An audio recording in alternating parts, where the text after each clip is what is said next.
Hello there, this is Kate Kunkel. I'm the Harp Lady and the creator of the Hands and Hearts series of harp education events, workshops, online courses, and of course, retreats. And we just completed a 7-day challenge online. And there were a few issues that came up when our participants had to post their homework on our Facebook group. Well, they didn't have to, but they had an opportunity to, so they could win tuition to Let Your Fingers Do the Walking. And it was a great opportunity for even beginners to watch themselves on video, which is something I highly recommend, or to play in front of a mirror if you have any issues getting your hand placement correct, or your finger placement correct, or your hand position, or your arms, or your back. I'm guilty when I'm on video of kind of slouching forward. But having good posture is so important, and I did notice that a few times in our challenge.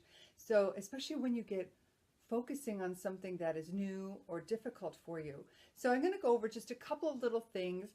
These are for my challenge participants, but for anybody who's starting out or who has trouble with crossing under or over, or any kind of buzzing, that sort of thing. So the first thing I'm going to do is just demonstrate the posture. I know it seems sort of rudimentary, but a lot of us forget it when we're involved in doing something new.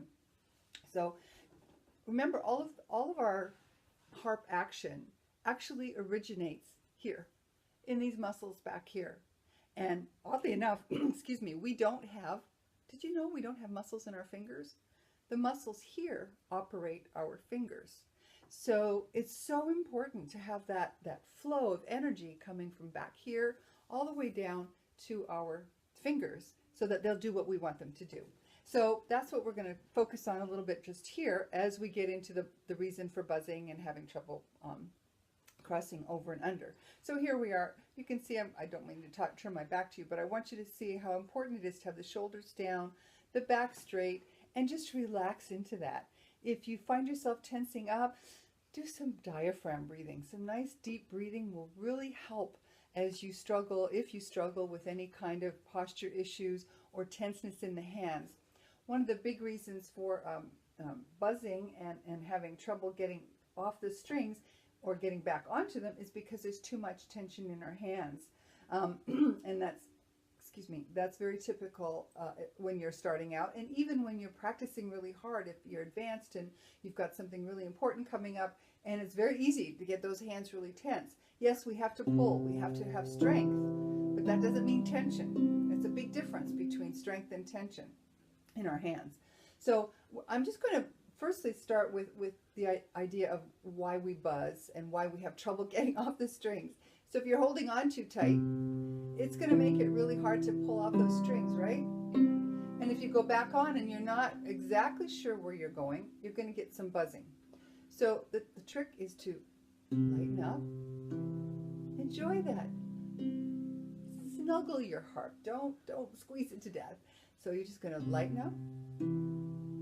Just practice that. And the big thing is keeping the thumb up. And so that's the next part of this little blurb, is to keep our thumbs up when we're doing crossing, when we're crossing under and over. Because if you go like this,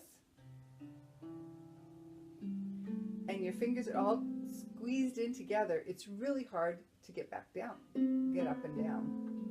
I see people do this all the time. So let's do a little bit of exercise, just spreading that hand, keeping the back straight, and keeping that thumb up and that finger. I like to demonstrate to my private students, we're going to think that we could just swing that 4 under, or we could swing that thumb over. So under, over. So if you've got space to do that without crunching up, then you've got the right space for your hand. So we'll just go down here. Look how much space there is in my hand.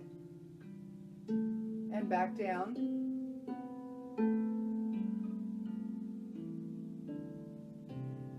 There you go.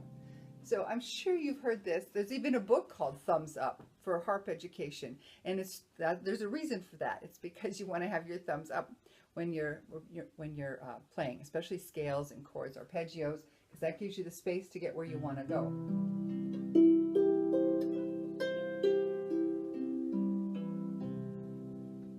Okay, if you'd like more tips on learning left hand technique, on doing scales, chords, and arpeggios. I do have my class called Let Your Fingers Do the Walking. It's partially online, but we also have 4 personal sessions together. So if you'd like more information about that, you can find it at the bottom of this post. And I hope that helps you with buzzing and posture and lightening up and unders and overs. I'm Kate Kunkel, the Harp Lady. Thanks for visiting.